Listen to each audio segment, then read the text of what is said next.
Buenas tardes para todos, para todas, gracias por acompañarnos. Estamos ya muy contentos de arrancar Puntos de Vista. ¿Qué tal, Fer? ¿Qué tal, Diego? ¿Cómo te va? Bien, yo estoy tentado después de que estuvimos bromeando con Julio. ¿Cómo te trató la jornada hoy? Bien, realmente dentro de todo tranquilo, pero con algunas novedades todavía en lo político. Te iba a decir, Diego, al final Brasil sale a decir que Paraguay le espió primero.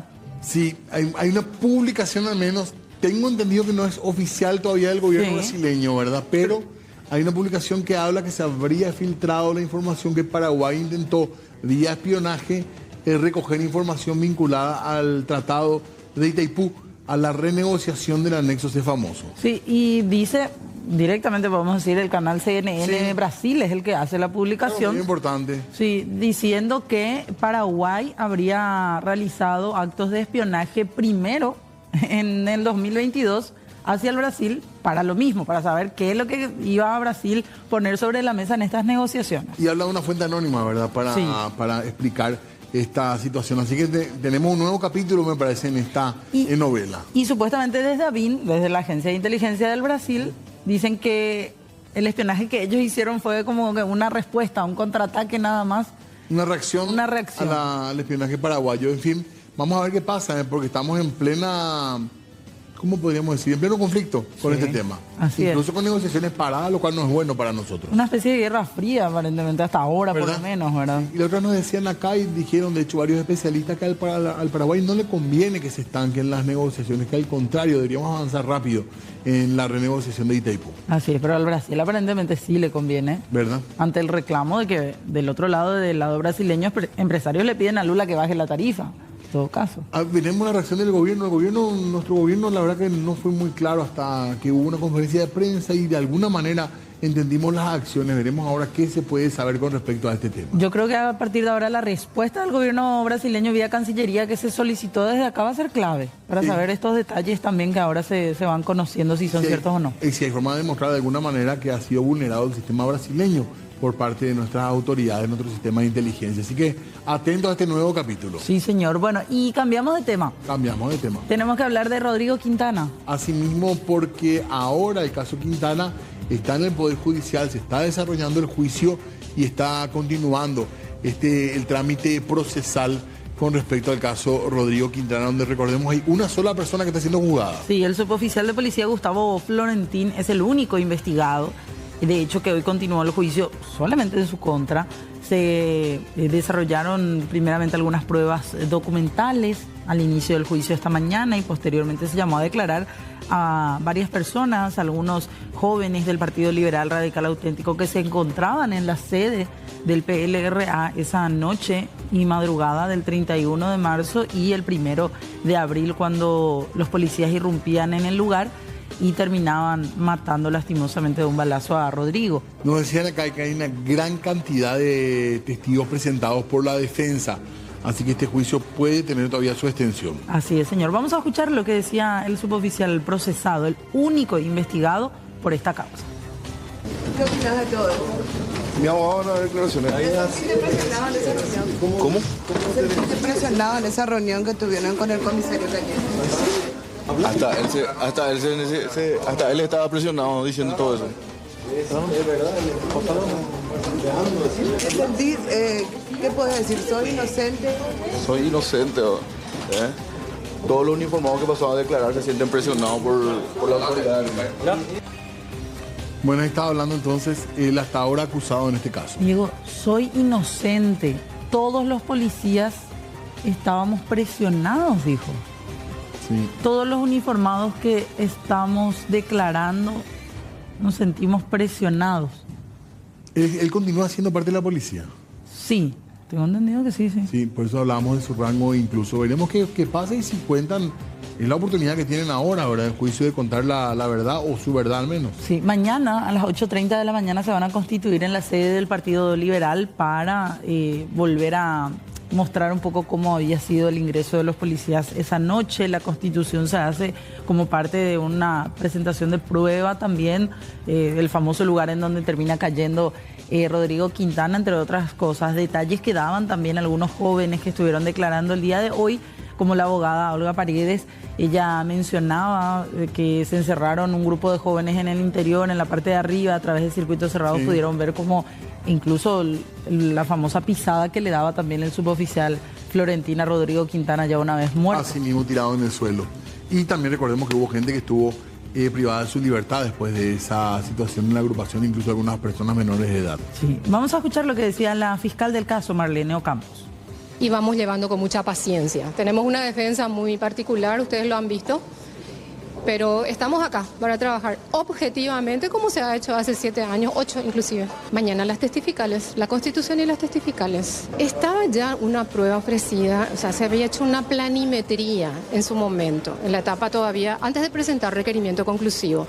Y eso es lo que le queremos, nuevamente queremos que el tribunal se constituya en el lugar y que pueda entender cuál es el pasillo, cuál es la escalera, qué es lo que estaba arriba. O sea, el tribunal va a poder realmente, de manera física y personal, constatar y presenciar cada una de las dependencias de esta porción fáctica, ¿verdad? Porque hay otra que sucede en el baño. Bueno, algunas personas incluso me escriben aquí, me dicen, hay que saber leer también un poco el lenguaje no verbal del suboficial Florentino. Por cómo estaba. Por cómo estaba, decía, nos sentimos presionados, la mirada que hacía hacia arriba, entre otras cosas también que me dicen la gente que nos está viendo, Diego. Va a ser fuerte lo de mañana también en la sede del Poder, pero del Partido Liberal sobre la calle Iturbe. Sí, así que vamos a estar atentos a eso. Por supuesto que sí, pero ya nos vamos metiendo en nuestro tema de esta noche también en un ratito. Porque también queremos contar que estamos con visitas acá en nuestro estudio. Así es, nos acompañan aquí los alumnos de nuestra querida compañera Amalia Cutillo. Y también la profe vino acá. Sí, claro, está la profe acá. Ahí están los alumnos también de Uninorte visitándonos. Claro, para que vean también los padres que han venido los chicos de la facultad a la sede del Sistema Nacional de Televisión. Gracias por la visita también a ellos, que son estudiantes de periodismo de la Uninorte, con cuarto año ya. Cuarto año. A punto de venir a trabajar directamente aquí a Así que hacer las pronto los medios de comunicación también. Sí, sí. Bueno, sí. Que sea con éxito entonces, casi cierre de carrera. Así es, ahí la profe Amalia que siempre lo suele traer a los chicos en nuestro horario para que vean un poco el programa. Ellos visitando por primera vez aquí las sedes, las instalaciones. Hay que hacer rápido la tesina, ¿verdad? No hay que quedarse en eso. Eso es importante. Eso es clave. El 60% son hinchas de Libertad, dice Diego. Yo quería Diego, comentar que di rostro conocido ahí. No, dice una. Se siente el ambiente liberteño acá, che, qué maravilla. Feliz Diego Marini por eso. Bueno, gracias chicos, a los chicos también. Reiteramos, estudiantes de periodismo de Uninorte que están aquí visitando las instalaciones del canal, Diego. Muy bien, cuánta ilusión en la juventud. Nosotros ahora sí volvemos a nuestro tema también, tema del día. Así es, queremos hablar acerca de los casos de sexting y los adolescentes, por sobre todo, que se ven involucrados en este tipo de casos, Diego. Así mismo, un tema que está más que nunca en boga, que además hay mucha atención en cuanto a películas, series, información sobre esto. Es como un tema demasiado actual a nivel global y nosotros no somos la excepción y en Paraguay está pasando además. Así es, por eso queremos saludar a nuestras invitadas que nos acompañan en esta tarde-noche. Por un lado, Pili Rodríguez, ella es jueza de la niñez de Luque. ¿Cómo le va, doctora? Gracias. Buenas tardes, buenas noches. Hola, doctora. Un gusto nuevamente y bueno, a las órdenes para ver cómo podemos colaborar. Un gusto tenerla nuevamente aquí. También nos acompaña la psicóloga Alicia Martínez. Licenciada, ¿cómo le va? Muy bien, buenas noches para todos.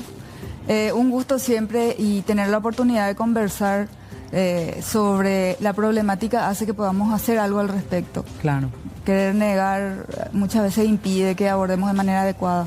Muchas veces la gente sabe lo que es el sexting, pero no lo conoce con ese nombre. Si tenemos que explicar a los padres que nos están viendo qué es el sexting y por qué es una preocupación dentro de los adolescentes, sobre todo, licenciada. Y el sexting en castellano es sexteo. ¿Qué significa esto? Es generar, crear contenido sexual y luego compartir. El contenido puede ir desde mensajes de texto, pueden ser imágenes, fotos o videos. Y tiene que ver con la intimidad de cada persona. Mostrar áreas sexuales principalmente. Los involucrados pueden ser adultos como adolescentes. Sí. O sea, cuando hablamos sexting no nos limitamos. No, pueden ser niños, niñas, adolescentes y adultos. Y el área que nos preocuparía, ¿verdad? Entre adultos supongo que no hay ninguna, si es libre, voluntario, ¿verdad? pero cambia cuando se usa esto como un gancho para atrapar niños y adolescentes.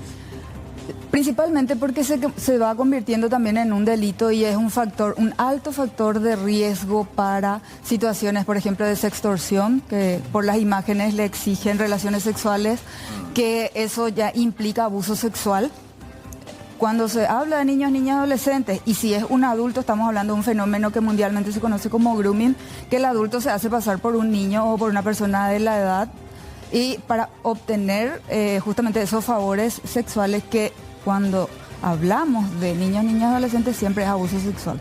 Abuso sexual. Sí. Doctora, y en el ámbito judicial, ¿ahí está este tema instalado como un tema cotidiano, digamos, de expediente, de proceso?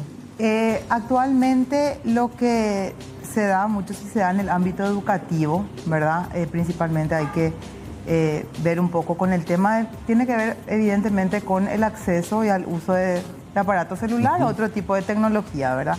Es importante señalar esta situación, ¿verdad? O sea, eso ahora por la última modificación del artículo 135 del Código Penal, ¿verdad? Se delimitó más, ¿verdad? Como un hecho punible y también tiene penas, ¿verdad? En el caso de los adultos, ¿verdad?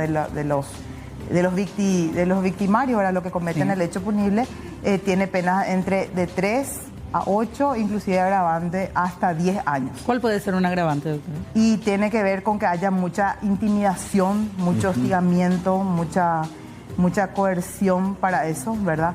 Está tipificado, eso creo que le pasaré al productor, la última modificación del artículo, pero eso es dentro del ámbito penal, ¿verdad? La investigación que se va a hacer. ¿Qué hacemos dentro de los juzgados de niñez? Muchas veces se requieren medidas de protección a los niños, niñas y adolescentes que necesariamente por una orden judicial, que puede ser justamente que exista la prohibición de acercamiento de la persona, por más de que esté procesada, el cuidado de los niños en el tema del acceso a tecnología. Y acá también una cuestión muy importante que hace a la construcción y a la prevención, ¿verdad? Que es justamente el rol de los padres en la educación y en el control parental del uso de tecnología. Y es muy frecuente, por ejemplo, este tipo de medidas de protección. ¿Ustedes suelen firmar eso de manera, no sé? Lo que más se da es cuando se alerta al sistema de justicia y se utiliza como garantía de la protección de la intimidad, es justamente intentar, ¿verdad?, a través de un mecanismo judicial, parar las viralizaciones cuando trascienden, ¿verdad? Muchas veces inclusive, y eso también es importante destacar, que cuando se da en el ámbito educativo, debe activarse un protocolo que establece el Ministerio de Educación, que la propia institución educativa debe activar para parar ciertas conductas, ¿verdad?, en forma ya preventiva. Si eso trasciende o se agrava, evidentemente ya deben comunicar a las autoridades judiciales para que exista un mecanismo mucho más fuerte y garante, como que se advierta de que la publicación o la viralización de imágenes que afectan a la intimidad, por ejemplo, de un niño o niña adolescente víctima, evidentemente también tienen consecuencias legales y tratar en lo posible de parar esa viralización. Y hay muchos casos en materia de números que llegan a ser judicializados.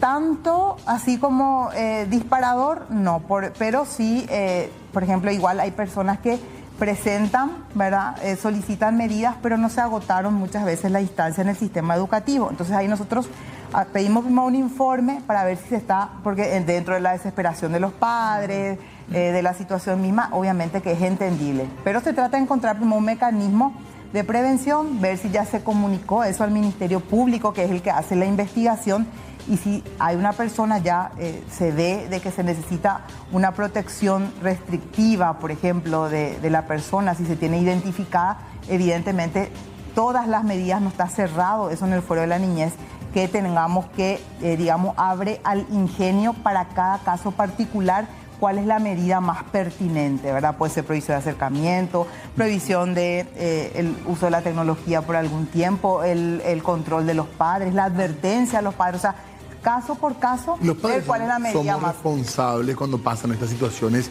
en términos legales. Y en realidad cuando ocurre una situación de peligro es como que se alertan, ¿verdad? Y entonces por eso es importante estos espacios hablar de prevención. Pero si una red social, por ejemplo, que exige mayoría de edad para ser parte de esa red, y eso no se cumple en la vida real, es responsabilidad de los padres que esté pasando eso en términos legales. Yo entiendo en términos educativos y claro, sin duda, pero en términos legales es responsabilidad sí, porque de los ellos padres. ejercen el rol del cuidado. Se llama, la patria potestad es el conjunto de derechos y obligaciones que tienen los padres en relación a sus hijos. Y uno de ellos es velar por su cuidado integral. Obviamente, en un diseño de nuestra ley del año 2000, obviamente eso en una forma, con una mirada integral, ya es ir a lo mejor después hilando fino a las nuevas circunstancias que se dan en este ámbito del nuevo mundo de las tecnologías. Y con respecto a eso, justamente, ¿cómo se trabaja con los niños, padres? Hablamos de adolescentes que por lo general también, el famoso viven en su mundo, licenciada. ¿Cómo hacemos como padres para afianzar esa relación? Y lo primero es lo que decía la doctora, el uso responsable de la tecnología, por sobre todo. Hoy no podemos decir que se conectan algunos adolescentes nomás. Más de 92% a nivel mundial de los adolescentes tienen un móvil y acceso a internet. De ellos, entre 7 y 30% manifestaron por estudios que se hicieron tanto a nivel mundial, menos en Latinoamérica, pero sí hay uno o dos fenómenos o investigaciones, utilizan o van al sexteo. Estamos hablando de una suma considerable teniendo en cuenta la población total de adolescentes. Entonces, la responsabilidad viene con la información. Lo que decía la doctora, la educación. Tenemos que llegar como padres nosotros primero a conocer ese fenómeno, a poder hacer un espacio de conversación con los adolescentes, incluso sobre su percepción, y saber que somos los papás. Es decir, el hecho de compartir con ellos significa también establecer límites claros en el uso del móvil. El control parental es a qué espacio accede, incluso ahora la tecnología posibilita que uno le ponga horarios de uso y controle en las páginas donde ingresa, que no es, y conversar sobre los límites también de la privacidad respecto a eso. Y con respecto a eso, el tema de la privacidad, porque puede ser muy invasivo que, por ejemplo, a una nena de 16 o un nene de 16, los padres revisen el teléfono, por ejemplo, ¿verdad? No pasa por revisar. Lo que pasa es que estas aplicaciones de control parental ya bloquean. Te avisa. Sí, vos bloqueas donde se exhibe la aplicación, te pone allí mucha piel y posiblemente es lo que va detectando también situaciones de abuso sexual. Entonces, los informáticos nos enseñan a nosotros, sí, acá, profe, vos podés poner, y yo puedo ver mi nieta, por ejemplo, dónde está ahora ella, si es que utiliza mi celular en este momento, pero yo configuro. Claro. Pero es muy interesante eso para continuar, pero digo, en el sentido del límite de privacidad, no se recomienda eso de pasar tu teléfono, voy a revisar qué tenés ahí. Yo no recomendaría eso, yo recomendaría un proceso. Lo que puedo hacer es solicitarle para que no use más. Pero eso no limita el acceso a internet porque pueden tener habilitada en la computadora. O sea, nosotros tenemos que estar al tanto de cómo funciona la tecnología. Entonces, lo que es deseable es generar ese espacio para poder establecer los límites claros. Esto está ocurriendo y necesito que dejes de usar el celular o vas a usar para esto. O en todo caso generar ya ese ambiente previo de confianza, ¿verdad? Lo que decíamos, trabajar esa confianza previa dentro del entorno familiar. Todos fuimos adolescentes, todos fuimos niños, curiosos, y la exploración, sobre todo nuestra excitación de nuestro deseo, y queremos saber. Entonces, si yo no asumo que pasé por esa etapa y cómo se va a sentir y solamente le juzgo, no voy a poder llegar a ellos. Entonces, ponerme en el lugar, callarme y escuchar su inquietud, y eso se va construyendo e incluso se puede iniciar, pero sí es también gestión de la emoción de los papás, porque a veces en el peligro nos enojamos mucho. ¿Y por qué hiciste? ¿Y para qué hiciste? Y les atacamos y no nos quieren contar lo que pasa. Claro. Y es justamente esa inhabilidad de llegar o te genera esa ansiedad digital de saber que hay un mundo gigantesco, extraño para vos. Sí. Y a veces y te da mucho miedo. Queremos ampliar la charla, Fer, ¿verdad? Para escuchar también a más protagonistas de este tema que tiene que ver sobre todo con eso, con cuidar a la gente que más deberíamos cuidar en nuestro país. Así es, por eso queremos saludar ya a continuación al oficial Carlos Insfrán. Él es analista del Departamento contra Cibercrimen y Delitos Informáticos de la Policía Nacional. Oficial, ¿cómo le va? Gracias por atendernos. No, por favor, estaba escuchando muy atentamente y realmente fascinado por el tema y por el conocimiento de mis predecesoras. Oficial, ¿qué querés aportar con respecto a lo que escuchaste, ya que qué te parece que hay que agregarle a esta charla? Y mira, nosotros lo vemos de otra óptica.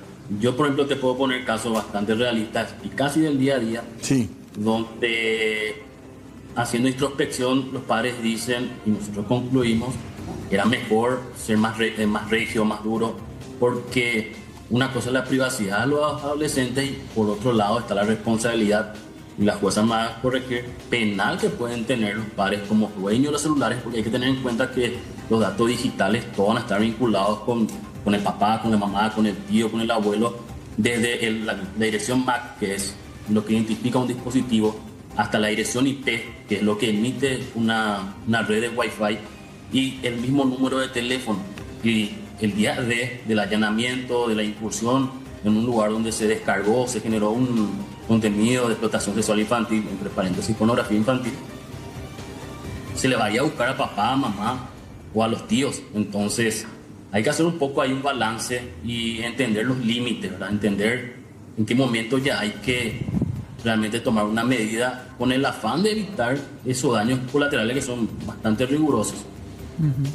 Ahora, yendo por otra parte de la charla oficial, yo quería preguntar, los casos de grooming, hemos hablado también aquí en el programa hace un par de semanas de la presentación de un proyecto para ampliar un poco e incluir también la figura del grooming. ¿Sería un paso previo el hecho de que un adulto se hace pasar por un niño para poder hablar con otro adolescente o con otra persona de la misma edad? Ese sería un paso previo ya al sexting y a todo lo que ello acarrea, ¿no? Bueno, antes que nada, el grooming ya está tipificado desde el 2017. ¿Verdad? Hay un proyecto de ley muy auspicioso que lo que busca es ampliar, y específicamente eso que decía la señora jueza, en cuanto a aquellas medidas restrictivas o medidas que puedan imponer en los juzgados en cuanto al alcance de mantener las comunicaciones o restringir las comunicaciones entre abusador y abusado, ¿verdad? Ahora bien, el grooming ya está tipificado, existe, y muy importante mencionar dos aspectos.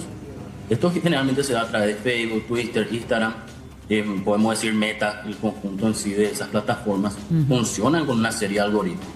Eso es que a partir de una conversación o una forma de conversación, estas plataformas reconocen e identifican estas amenazas como tal y hacen el reporte, ¿verdad? En estos días nada más, muchas cosas no trascienden, pero en estos días nada más estuvimos teniendo una intervención similar a partir de un reporte, eso fue más específicamente por pornografía infantil, donde WhatsApp, por ejemplo, a partir de las herramientas con las que funcionan por detrás, digo yo, identifican que probablemente se trata de la fisionomía de un menor y genera un reporte. Eso me trae a colación muchos casos donde, por ejemplo, papá o mamá envía la foto, si es mamá, papá, explicándole que hay un salpullido, porque el software con el que funciona las plataformas no va a identificar ese contexto y automáticamente lo va a generar como pornografía infantil o un presunto caso de estos. Hay mucho por hablar. Claro que sí. Pero en cuanto a casos concretos, oficial, yo no sé si hay datos estadísticos que pueda compartir con nosotros o por lo menos hablarnos de la frecuencia con la que ustedes tienen que intervenir en casos donde sí hay riesgo, digamos, para personas menores de edad. Mira, estadística no te quiero mentir ahora mismo, sí te cuento un caso muy emblemático, estando en Encarnación del 21, donde una menor efectivamente estaba siendo trasladada ya al punto de una frontera del país, en este caso con Argentina, Puerto Triunfo era aquel paso, donde todo sucedió a partir de un perfil que efectivamente era un groomer, como se le identifica al abusador, y que lo hacía desde un perfil también de un adolescente, ¿verdad? Que es una de las características que tiene el grooming, donde el adulto no se presenta como tal, sino que suplanta la identidad de otro adolescente y va tomando esa confianza hasta llegar al encuentro, ¿verdad? Y ahí ya podemos analizar que la consecuencia final va a estar alineada a las motivaciones que tenga esta persona, este groomer, ¿verdad? ¿Tienen estadísticas, casos de gente que va, denuncia, que haya detectado como padre o madre casos de sexting con sus adolescentes, con sus hijos? Mira, estadística no te quiero mentir como tal, no. En la Dirección de Delitos Económicos, que es donde funciona el departamento especializado, se atiende a nivel país y hay una serie de tipos penales que se reseccionan y se investigan. No es más frecuente denunciar grooming, pero sí hay un sistema de alerta que nosotros tenemos a partir de la Convención de Budapest con otros 180 países, que es a través de lo que se difunde y se alerta este tipo de conductas. Ahora, una estadística, no te quiero mentir, no te quiero decir 5 por mes. Sí. Lo cierto es que el hecho existe y es un delito ciertamente silencioso, ¿verdad? Porque claro, muchas veces toma su tiempo el abusador en preparar este tipo de conducta, siempre de acuerdo a sus motivaciones. Hay motivaciones económicas, hay motivaciones sexuales, hay motivaciones emocionales que hay que analizar, ¿verdad?, en cada caso. Y con respecto a lo que podríamos hacer, no sé si decir consejos o ciertas normas de prevención que se le puedan dar a los padres, ¿qué podríamos hablar? Es muy importante lo que decía, que el teléfono muchas veces está de hecho a nombre del padre, a nombre de la madre, que hay redes sociales donde no pueden estar los chicos, y en medio de eso, ¿qué se puede recomendar para el día a día? También teniendo un poco en cuenta la realidad en la que vivimos, por decirlo de alguna manera. Mira, en esta modificación, este proyecto de ley es muy auspicioso, porque hasta antes de esto era un tabú, por decirlo así, que a partir de 14 años podían tener. Ahora sí, este proyecto de ley establece que los menores o los adolescentes, los menores de edad, recién a partir de los 14 años, pueden tener redes sociales. Eso está previsto de esa manera y eso también va a ser una responsabilidad muy grande para los padres, ¿verdad? Porque ante un escenario donde se está procesando o se está investigando, muy en segundo plano va a quedar si es que el papá o la mamá alega, mi hijo no me hace caso. Entonces hay que ser, no quiero decir regio, duro, pero sí analizar cada caso y si es que ameritas decir no, ok, es tu WhatsApp o es tu aplicación, pero el celular lo compré yo, el plan lo pago yo, así que voy a estar controlando, voy a estar monitoreando y hay que hacer, porque ya al momento de que la policía está llegando a mi casa, está allanando, está incautando los equipos, puede ser tarde, o por lo menos yo creo que ya es tarde, y el mal rato y toda la persecución penal es bastante chocante y yo diría que hay que ir haciéndolo con tiempo y explicando a los chicos y adolescentes que está bien, ellos tienen derecho a la privacidad, pero que por otro lado también hay otros derechos o otras obligaciones por parte de los padres en ese cuidado del día a día para con el chico y lo que está haciendo en línea. Bueno, le agradecemos, oficial, por este contacto. Vamos a estar seguramente después ampliando la charla ya con usted aquí en piso. Muchas gracias por su tiempo. Mucho gusto. Gracias. Bueno, Diego, queremos seguir hablando de esto. Le agradecemos también aquí a la jueza, a la licenciada en psicología también por seguir con nosotros. Tenemos que hacer una pausita. Breve pausa, volvemos. Muy bien, acabamos de recibir un palazo los padres acá. Sí, está bien. Me parece muy bien hacer una autocrítica también, ¿verdad? Si vos no haces... Si vos no aplicás con el ejemplo es muy complicado. Sí, señor. Bueno, y seguimos hablando de sexting, de adolescentes. Hablábamos aquí durante la pausa con nuestras invitadas. Un poco vuelve este tema al tapete cuando aparece una serie disruptiva que habla a los padres, que habla a los adolescentes también. ¿Cuál fue, por adolescencia. ¿Y Atrapados no vieron? Perdón. No, empezaba a recomendarnos, ¿verdad? Tiene que ver con eso también. Tiene que ver también. Sí. Por eso, dentro del mundo en sí, de la ficción, muchas veces nos muestran algo que son problemas finalmente reales que hoy en día terminan afectando a las familias, ¿verdad? Y no solamente a eso, incluso a la formación de la personalidad de un adolescente, ¿verdad? Ahora, volviendo al tema de sexting, de la adolescencia en sí, ¿qué se plantea a continuación para los adolescentes? Supongamos, licenciada Alicia Martínez, que ya ocurrió un caso de sexting, los padres ya fuimos alertados, o sea, ya no se puede llorar por la leche derramada, como decimos, pero ¿cuáles pueden ser los impactos a continuación para un adolescente de haber pasado por algo así? Ya sea un caso de sexteo entre adolescentes o con un adulto. ¿Qué implicancias tiene eso? ¿Cómo trabajamos después también para que no le afecte emocionalmente a un adolescente? A las mujeres, lastimosamente, tenemos que tener en cuenta que son mucho más vulnerables y que el impacto tanto emocional como social es mucho mayor, porque queda el escarnio de tu foto la que estuvo allí. Es por machismo, ¿no? No voy a hablar en esos términos propiamente, pero sí es una cultura muy sesgada con respecto a que al hombre se le permite e incluso se le ve como algo positivo que haga esto, ¿verdad?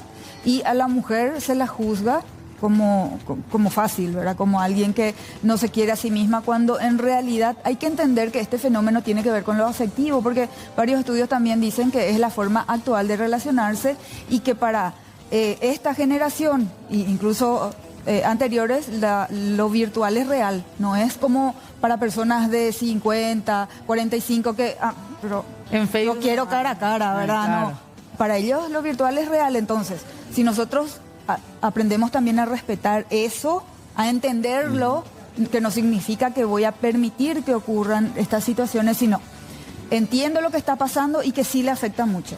¿Cómo le afecta? Le afecta en su imagen. Imagínense que en esta edad uno busca aceptación de sus pares. Y encima hoy en día esa imagen directamente tiene que ver con cómo te ven en las redes. Claro, afecta tu autoconcepto, la estima que vos tenés o tu autoestima, ¿verdad? Y puede llegar a generar un daño que lleve a problemas psicológicos, tanto en el presente ya como en un futuro. No podés desmeritar que hoy te esté afectando de esa forma. A veces escucho a los padres decir, pero es una macanada. Y resulta que no, que para esa persona adolescente es súper importante la imagen que tenía, ¿no? También es importante conocer a nuestros hijos, cómo son ellos. Porque en general se comportan en medios virtuales como son. O sea, si ellos son impulsivos, si ellos no toleran la frustración en esos espacios también. Entonces, lo que ellos desean son imperativos. Quiero, dame. Es como ya hace varios años que estamos hablando de esto, es como la prueba de amor actual. Que vos no me querés si no me envías la foto. No. Entonces, esa exposición hace también como... En general las mujeres desean fortalecer una relación y desean ese vínculo afectivo, muchas veces envían solo por esa razón, sin razonarlo demasiado con la consecuencia posterior. Uno, que esa imagen no baja de la nube, está ahí. O sea, cuando busques la vas a encontrar, queda. Entonces, compartir en espacios virtuales significa que va a estar ahí siempre. Hablar con ellos de esa posibilidad y de si eso desean, qué tipo de relacionamiento quieren, qué es lo que esperan con ese relacionamiento, conocerle a la otra persona y sus hábitos, pero sobre todo a nuestros hijos. El gran desafío dentro de lo que es el uso de la tecnología es aprender como papás a usar la tecnología. Primer punto. Segundo, poner los límites razonables al uso de la tecnología, especialmente si yo ya estoy viendo que hay conductas de riesgo. Por ejemplo, es muy enamoradizo, muy enamoradiza, es tímido. Entonces, le podría llegar a afectar de una manera diferente a otros niños o adolescentes de su edad. Ahora, juez, ahí también un poco saliendo un poco de la charla en sí netamente penal o, mejor dicho, legal. También es un poco trabajar para que el día de mañana sean adultos que una vez que ya tengan la edad para hacer este tipo de acciones, que lo hagan de manera responsable, porque una vez que somos adultos muchas veces es una realidad que muchos apelan a este tipo de comunicación hoy en día, pero que lo hagan de una forma responsable entre dos personas adultas, ¿verdad? Sí, ese es un análisis un poco de esta generación, ¿verdad? Que ahora tiene hijos adolescentes. Sí. Si somos nosotros, son los padres, ¿están preparados para ese desafío? ¿O son todavía esos adolescentes anteriores que están todavía en proceso de construcción de su personalidad? Entonces, cuando este tema tecnológico nos invade y muchas veces los propios adultos no lo pueden manejar, entonces va a ser mucho más desafiante tratar de que nuestro hijo o nuestra hija adolescente sea que maneja. Claro. Entonces, hay toda una reflexión sobre el tema de las series que nos muestran, pero usemos eso en forma educativa, ¿verdad? Veámoslo con los hijos, mostremos que ellos, más allá es conocer el peligro, no por la prohibición, sino por el conocimiento de lo que puede implicar, así como decía la licenciada, lo que el sistema, o sea, la nube, el ciberespacio es vulnerable, ya de la imagen ya no se vuelve. Y yo generalmente trato de cuando damos los espacios académicos, generalmente, y ahora en este mundo actual, cada uno de nosotros somos lo que Google dice que somos. Sí. Lo que nos googlean somos. Y muchas veces las acciones que tomamos ahora son consecuencias que ya quedan, y por ese lado, cuando pongan nuestro nombre o algún dato nuestro, lo primero que nos van a salir son los hechos o las cuestiones que hicimos y que están en el ciberespacio. Doctora, a nivel de herramientas legales, ustedes también, digamos, o necesitan mayor adecuación a los tiempos de hoy en cuanto a normas. Sí, es necesario, porque el tema donde existe ahora una limitación, que más allá de eso nos ingeniamos muchas veces, es cómo parar esa viralización o evitar que una imagen esté. Entonces allí ya trasciende las comunicaciones normales que manejamos en el ámbito de la justicia, cómo hacer que nuestra comunicación llegue a la sede de las entidades que manejan las redes sociales, ¿verdad? Tengo que traducir un oficio judicial al idioma inglés, a que podría utilizar un correo electrónico para notificarle a Meta o alguna otra para decirle de que hay una niña o un adolescente en peligro, que entonces cómo puede para evitar, cómo es borrar o eliminar esa imagen. O sea, son muchos desafíos que la actualidad nos embreta a transformar ese modo normal legal que conocíamos inclusive del papel, ¿verdad? De una nota. Entonces, como yo le hago llegar, por ejemplo, a Meta, como yo digo, decirle, esto pasó en Paraguay y necesitamos Tiene que eliminar esta legalizar foto. tu oficio, tiene que masar. Claro, o sea, se intenta a lo mejor la cooperación internacional, pero nos impetra a nosotros los jueces a estar a la altura de la tecnología y utilizar eso para hacerles llegar también esa información y buscar proteger trascendiendo las fronteras. Totalmente, sumamente importante. Licenciada, para cerrar, ¿algún consejo que quiera dar a ya sea adolescentes que nos estén viendo, padres que nos estén viendo, por favor? En mi experiencia con el tema de cuando ya ocurrieron los hechos, se asustan y borran muchas veces las evidencias de algo muy grave, entonces el susto que les sirva para protegerse y busquen ayuda en alguien de confianza. A veces nos recurrimos primero a mamá y a papá, pero podemos buscar a alguien que nos acompañe para eso. El país tiene políticas públicas al respecto.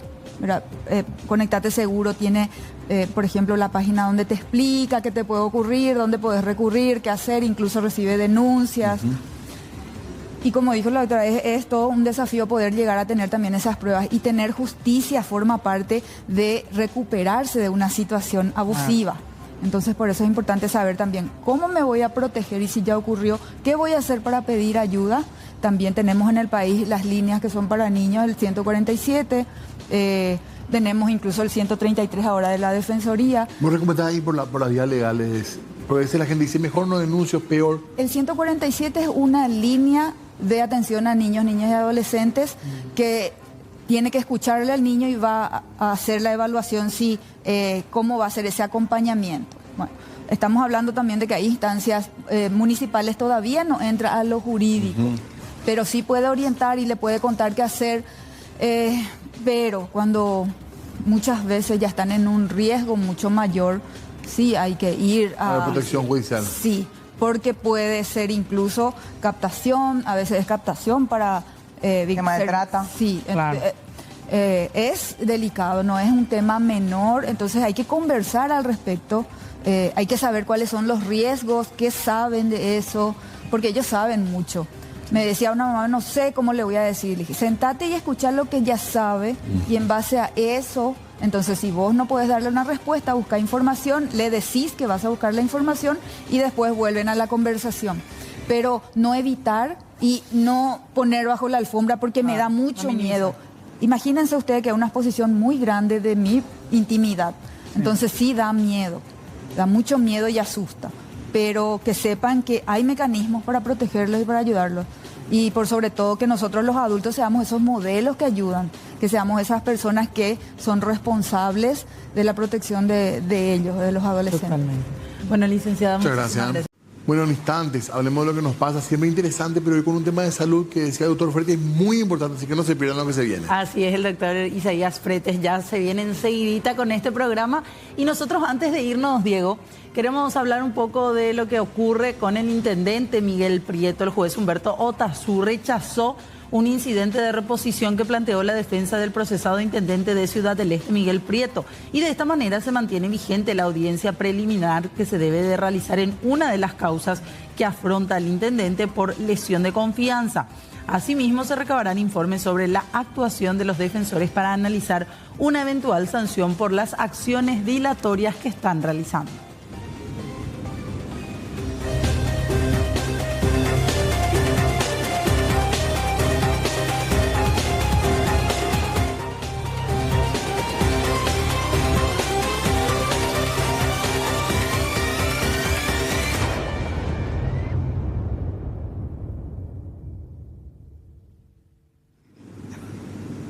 Muy bien, tenemos que irnos, Fernanda. Sí, señor, no nos vamos. Sí. No, nos vamos. Chao, chao. Hasta mañana.